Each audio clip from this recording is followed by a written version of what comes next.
Conexão Unicinos. Apoio Monjoá. We give you fashion to be yourself.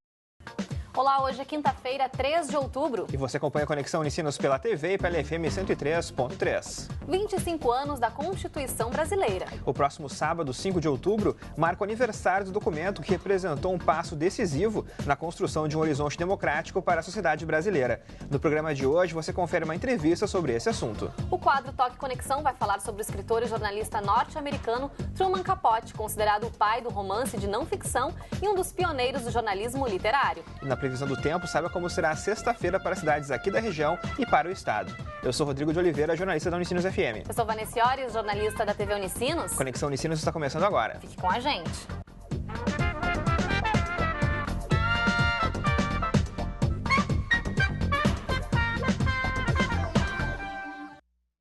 A Constituição Federal em vigor no país completa 25 anos no próximo sábado. Promulgada no dia 5 de outubro de 1988, durante o governo do então presidente José Sarney, esta é a 7ª Constituição adotada no Brasil. O texto foi elaborado depois de períodos difíceis no país e que trouxe à tona assuntos voltados aos direitos dos cidadãos. Acompanhe mais detalhes sobre o que representou a promulgação da Constituição na reportagem de Camila Capelão.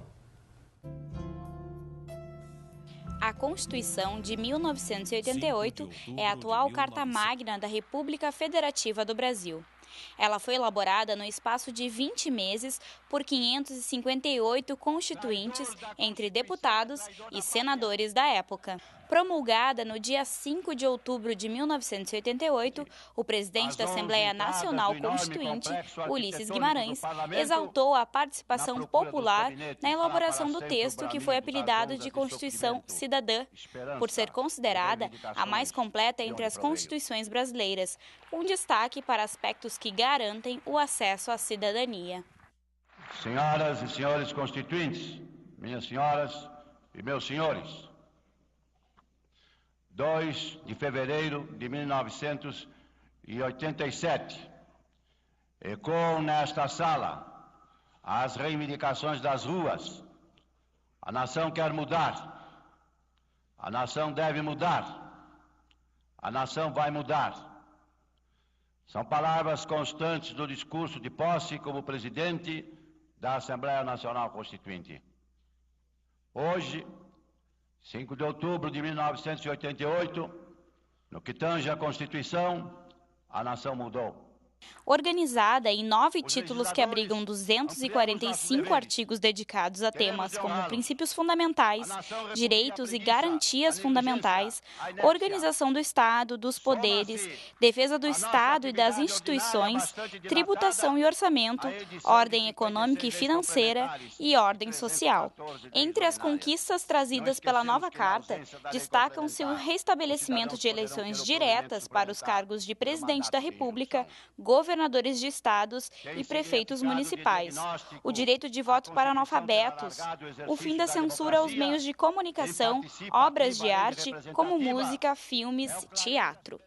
A Constituição mudou na sua elaboração, mudou na definição dos poderes, mudou restaurando a federação, mudou quando quer mudar o homem cidadão. E é só cidadão quem ganha justo e suficiente salário, lê e escreve, mora, tem hospital e remédio, lazer quando descansa. A preocupação com os direitos do cidadão é claramente uma resposta ao período histórico diretamente anterior ao da promulgação da Constituição, a chamada ditadura militar. Durante 20 anos, o povo foi repetidamente privado de várias garantias. Somado às restrições e proibições, havia ainda graves casos de tortura e perseguição política. Tal cenário causou uma gradual reação da opinião pública, com reflexo na Assembleia Constituinte responsável pela confecção da Carta.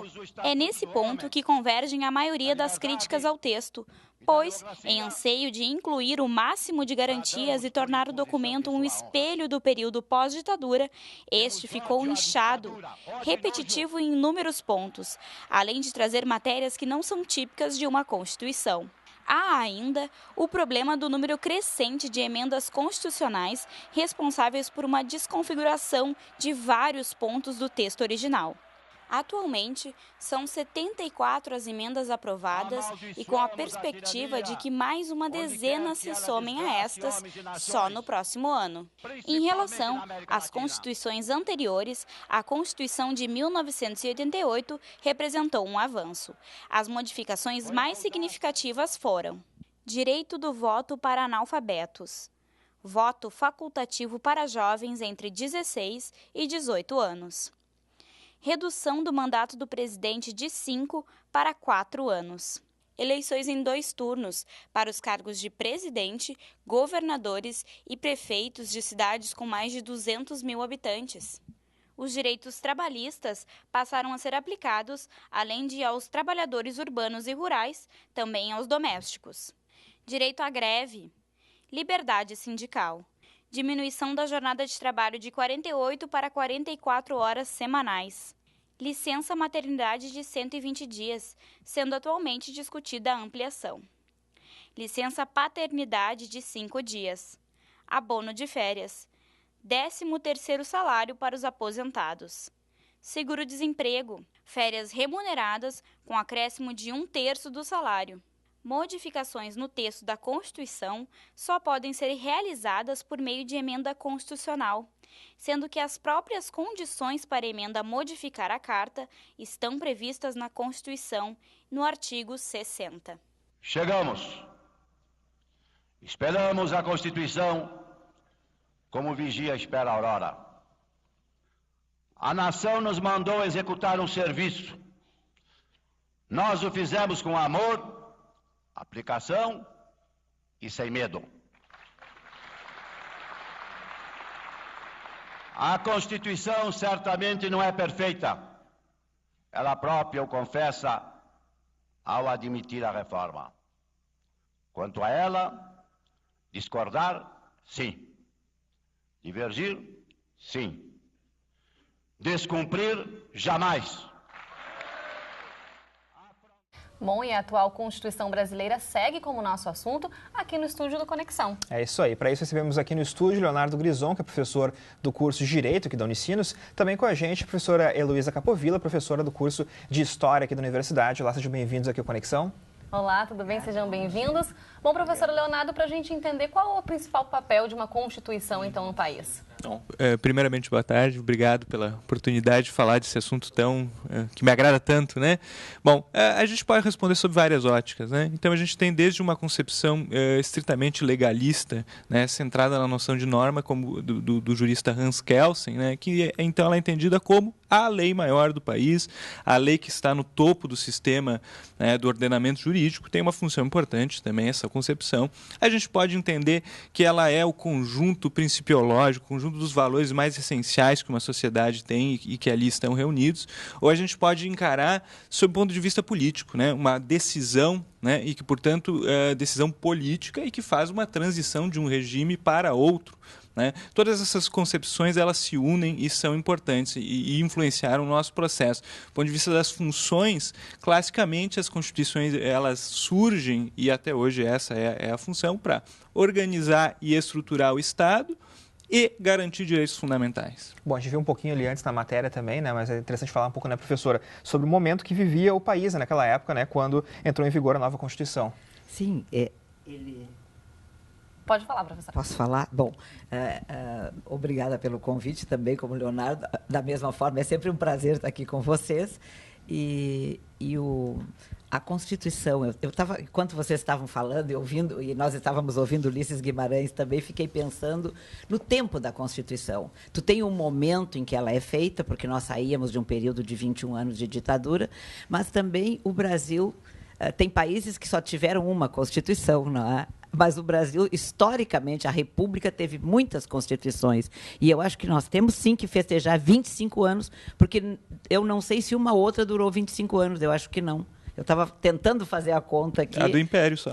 Sim, só a do Império. As republicanas, não é? Nos 120 e poucos anos de República, nenhuma durou 25 anos. Então, viva a Constituição de 1988. Esperemos que a gente possa dizer daqui a 25 anos também, não é?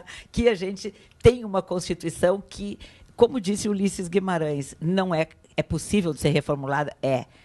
há coisas que não foram feitas ainda, não é, professor? Ainda relativos a ela, há coisas que ainda precisariam ser colocadas em termos de leis ainda, né? Vamos dizer assim, tornada viável, no caso, mas ela tem tudo de bom e ela é realmente naquele momento, ela era o melhor que nós poderíamos fazer. Eu acho que isso é muito importante a gente frisar. E, professor, a gente pode considerar que a Constituição esteja sendo cumprida? Bom, o cumprimento leva à seguinte questão, que é a questão da efetividade da Constituição. Bom, a gente pode trabalhar sobre duas óticas e aí a gente tem problema nas duas, né? A gente tem eficácia no sentido jurídico. Tá? Eficácia no sentido jurídico significa o seguinte: há dispositivos na Constituição que exigem uma regulamentação infraconstitucional para o seu cumprimento, né? E, via de regra, uma lei complementar. E aí a gente esbarra no problema do nosso Congresso, que não edita. Então, nós temos diversos itens da nossa Constituição que não têm regulamentação e portanto, tem um problema sério ali. A gente tem um outro problema, que é eficácia no sentido social. Aí eu vou recorrer à tese do Marcelo Neves, que é um importante jurista, né, que ele diz o seguinte: a gente teve uma constitucionalização simbólica. O que isso quer dizer? Toda lei tem uma eficácia, tem uma dimensão simbólica, mas tem também uma dimensão prática. A dimensão simbólica ela é importante, mas eu não posso ter uma atrofia dela em relação à dimensão da eficácia. É que aquilo que cotidiana, né? Exatamente, que é aquilo que a gente chama, né? Exatamente, que é aquilo que a gente chama a lei que não pega. No Brasil, a Constituição é a lei que não pega. A gente tem a nossa primeira Constituição, o Dom Pedro disse o seguinte: vou cumpri-la se for digna de mim e do Brasil. Mas a ideia de uma Constituição é justamente que o governante se submeta à Constituição e não que uma escolha dele. Então, mas aí esse é o nosso histórico. Né? Vamos dar uma chance para o Dom Pedro aqui, né? E o século XIX, né? E ele tinha 15 anos naquele momento, claro. Né? Então... Mas foi uma tradição que se manteve. Não, e o Pedro I, que é durante a vida dele, que ela ele vinha de um outro tempo que era o absolutismo. Então, realmente ele tinha que se colocar assim, né? Mas isso é lá do século XIX. Claro, não pode servir de modelo à nossa terra agora, né? Mas é que é a nossa tradição. Eu vejo que outras nações já não estavam mais num estado absoluto. Evidente. E nós, por conta de um patrimonialismo muito forte, permanecemos num atraso. E que esse atraso ele venha a ser rompido em 88. Né? Em 88 a gente está... É verdade. 88 vamos dizer assim, o máximo de modernidade que nós tínhamos condições de chegar, eu acho que nós chegamos ali, né? Bom, a gente pode ver também ali na matéria, né, algumas coisas interessantes que, claro, a Constituição mudou, né? Professora, na sua opinião, qual foi a principal virtude que trouxe a Constituição de 88 para nós brasileiros? Eu acho que tem muitas virtudes. Vou pensar numa área com a qual eu trabalho um pouco mais, que é a parte da cultura. Né? E para a cultura, a Constituição de 88 determinou 2 artigos, 216 ali e os... como é que a gente diz, parágrafos seguintes ali, né?